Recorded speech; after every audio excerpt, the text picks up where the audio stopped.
Oprah one-on-one. ABC 7 Cheryl Burton sits down with Oprah Winfrey as the Queen of Talk prepares to tape her final daytime television shows. And here's Cheryl with that exclusive interview. Ron and Kathy, as Oprah looks back on her final season, she said it was the most challenging but so rewarding. She also told me about some of her special memories and favorite moments as she bids farewell. This has been really, I think, one of the greatest seasons of my career. I started out the season saying, let's land this plane the way it ought to be landed. And she literally took off from there, flying the entire audience to the land down under.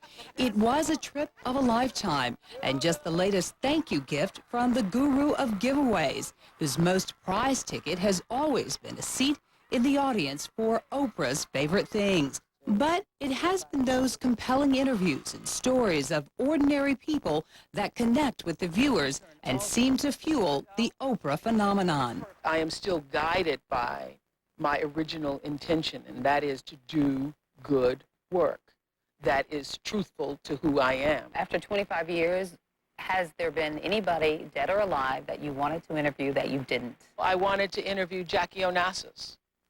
And I remember her calling me years ago about doing a book when she was working as an editor.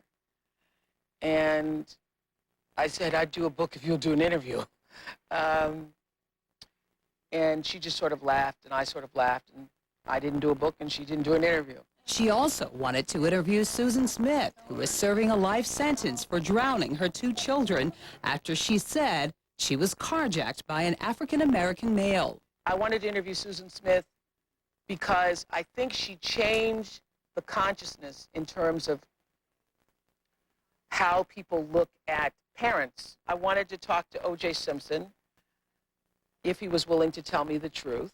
You might be surprised about how she actually scores those coveted interviews. I'm the worst possible person you can put on the phone for getting an interview. Oh, wow. I've never landed an interview on my own. That has always been my team. Oprah says she doesn't like surprises, but it brings her great joy when she surprises others. In fact, she counts this Oprah show as one of her most memorable. The young woman from Rwanda who was surprised with her family on the show. To this moment, like if you played that tape right now, I could go into the ugly cry, because the power of, you could feel through the television, the power of their love and connection. That was amazing, still. So, after more than 4,500 shows and thousands of guests later, After 25 years, any criticisms, any regrets? I have none about this show. I have to honestly say that I think I've done it as well as it could be done. as Oprah says goodbye to the daily grind of a talk show, she's excited about finally having time to enjoy her success. With the ending of the show, I will take some time and be still and think about, the future in terms of what I want to do, in terms of maybe Broadway or not, or how soon I want to do that. I'm going to hang out and do that for a while. I'm going to, relax.